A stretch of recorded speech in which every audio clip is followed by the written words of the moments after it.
obra at gumagawa ng modus operandi behind the powers of the President is not Marcos Jr. only, but included ang kanyang asawa na walang mandato at accountability at hindi tumakbo bilang kandidato, subalit abusadong gumagamit ng kapangyarihan ng Office of the President. Tunghayan po natin ito. Hi, Louie. How are you? I'm here in Bacolod, campaigning for my hubby, look, with Marie Chris and a bunch of gay people. But anyway, the reason why I called you is I have a favor to ask you.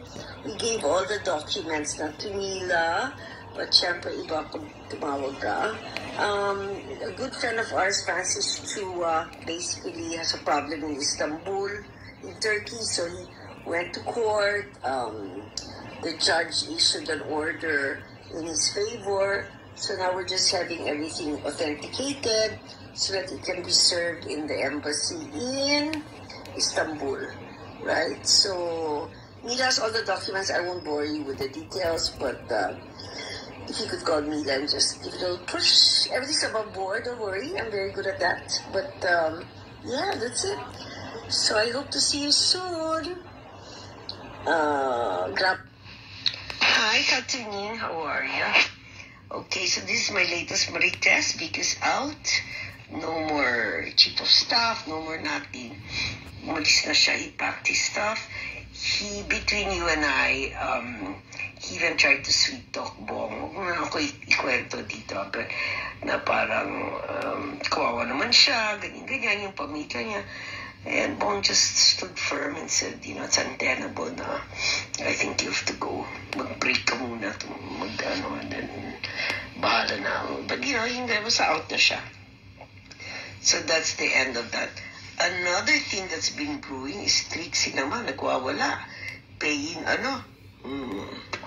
trolls, I'll send it to you, but don't say it from me. I'll kill you if you say patay ako. Okay, bye-bye, love ya.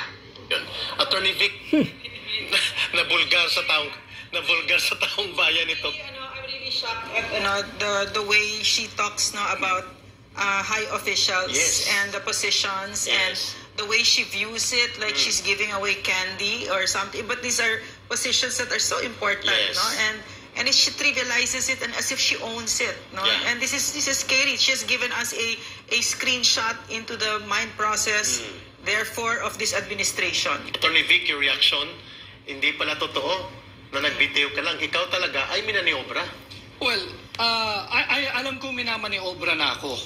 Kaya nga, I have presented in the interview I had last week with Maharlika. Yes. I have presented one of many proofs that I still have. And that is the letter coming from the Commission on Appointments. They wrote me a letter September 7. 2022. Yes, and it was received by Malacanang, I think September 8 or September 9.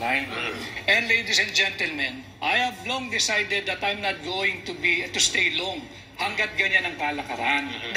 You're being offered a position. Yeah, September 7 yung sulat, September 9 na natanggap ng Malacanang, September 16 pumalis ako ng Malacanang. So doon mo makikita, wala akong sinumite na kahit anong requirements dahil ayaw ko nga magpa-confirm.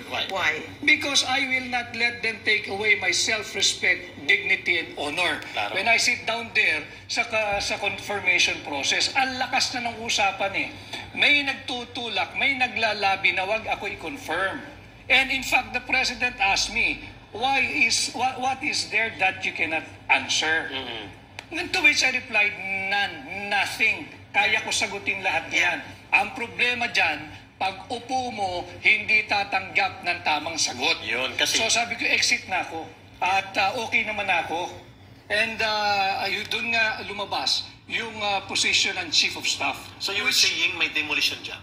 Meron. In the first year about it. Sobra. Well, the video that was released and just recently played, malinaw na malinaw. Siyang pasimuno. Na ang opening premise ang latest Marites. Yeah. So it's very revolting that you talk of people who are in high places in government who is helping the president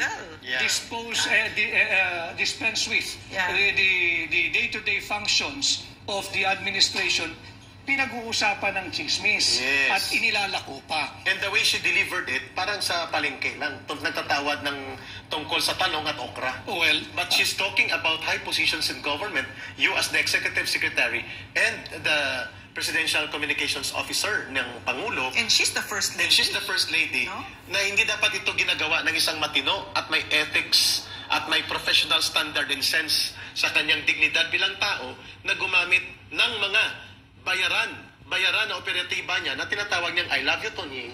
in fact, alam mo naman ito, Doc Lorraine, galing ka Yeah. rin sa Malacanang. Yes. And I was in a position to, to quell lahat ng massive black ops against Yes, me. yes. Pero sabi ko, ayoko. Yes. Malinis ang aking kalooban, malinis ang aking konsensya. Yes. At bilang executive secretary, agreement namin ni Pangulong Marcos noon, I'll not meddle in politics. Yes. Iyan. Basta akin ang governance, akin ang polisiya mo, I will be the one to implement it. I will be essentially the executive secretary is the bastonero of the president. Yes, correct. And that's what I do day in, day out. So I have no time for politics. O hindi kausapin natin si ganun, Yeah, patigilin mo. Kaya kung let them be, gusto bumanat, di bumanat. Wala naman tayong tinatago at wala akong nervyos dyan dahil I know what I did. I know what I was doing. So, ano yung disgusto ni Lisa Yes. Araneta Marcos sa'yo? Well, again, I have mentioned this already. It's all about appointments. She was really behind the appointments. She was the power behind the I appointments. was given a list of those wishing to be appointed to specific positions in the government. And what I found revolting then was the list involves the many revenue-generating offices of the government. Like customs, Customs, PCSO, Oh, yes. BID, PAGCOR, BIR. BIR. Ang sabi ko, teka muna, it should be the president. Yung may mandato ang dapat kung pakikinggan. And I have not been disrespectful. Kaya lang, Lorraine, nung ako ay naging executive secretary na, hindi na ho ako yung kaibigang si Vic Rodriguez. Hindi dahil nagbago ako, hindi ho. Dahil nakaambang na sa akin lahat ng batas patungkol sa governance. RA 3019, Anti-Graft and Corrupt Practices Act, Correct. bribery, wala, lahat yan. So hindi ko pwedeng basta-basta pagbigyan yung mga kahilingan sapagkat I am in charge of the governance. Straightforward, Being please. executive secretary. Briefly, excuse me, Attorney Vic. The First Lady wants to be the appointing authority, quote and unquote, over and above your relationship officially with the President and the Executive Secretary. Siya ang nagtatakda dapat. At dito mo kinu-question yung mga involvement ng mga taong nakalista na sa tingin mo ay nailalagay sa mga revenue money-making agencies na napakadelikado. Hindi dapat ilagay yung mga taong yun eh. Can you mention some? I already Mel mentioned. Robles. Yeah, si Mel Kasama Robles. doon? Ako talagang ayaw ko. Si Alam ni Michael Pangulong Ma. Marcos, si Michael Tama Ma. ka. Ayaw ko rin Michael ilagay Ma, yun. wow. Alam nila yun at nasa akin ang listahan. And again, Lorraine, yung sinabi ko nga rin kay Maharlika, pwede naman i-media ops ninyo ko, hindi naman kayo tumitigil. Huwag na lang idadama yung pamilya. Yan, foul yan. Titindigan ko kayo dyan. Yeah. At maraming beses na akong tumigil. Umalis nga ako ng Malacanang eh. Yeah. You know, my appointment came out September 16. The administrative order number 1 was signed September 16. It was officially released. Pwede akong pumasok ng September 17. Friday, 19. 19 Lunes. Monday. As the Chief of Staff. Chief of Staff. Kako hindi, inyo na yan. Yeah. I don't need that. I don't need that. So officially, you are appointed to the Chief of Staff. I have my appointment Na papers. sabi ni I have Maharlika, ito yung tinuturo na dahilan ni Ivan Oy. Hindi ito marites kasi tinuturo din ito ni Attorney Glenn Chong na sinaktan ni First Lady si Pangulong Marcos because nailagay ka sa posisyon na Chief of Staff na parang kalintulad pa rin ng poder na hawak ngayon ng Executive Secretary at nagalit siya dito. And therefore, ES, she felt very strongly that she had to have certain people in place like Mel Robles. Meron siyang plano na magnakaw, na meron ng ganong scenario sa utak niya that you are foiling. Am I correct? Masanta ko, yung listahan na ibinigay sa akin, Yeah. hindi ko prinoseso. Yes. Because again, I have said this many times in my past interviews and even in the past rallies of the Hakbang ng Maiso.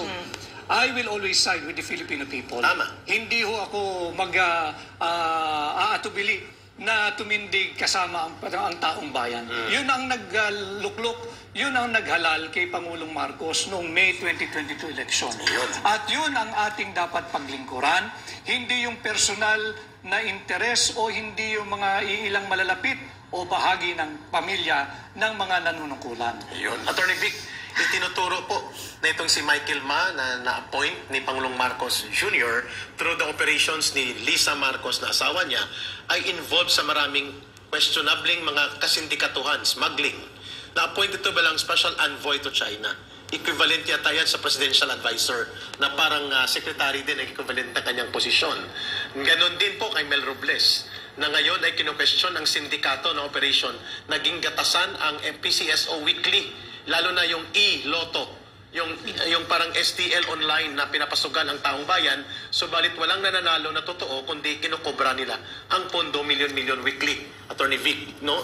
Upon the modus operandi of Mel Robles na tinutulan mo ang ganyang mga appointments. Ang tanong ng mamamayan,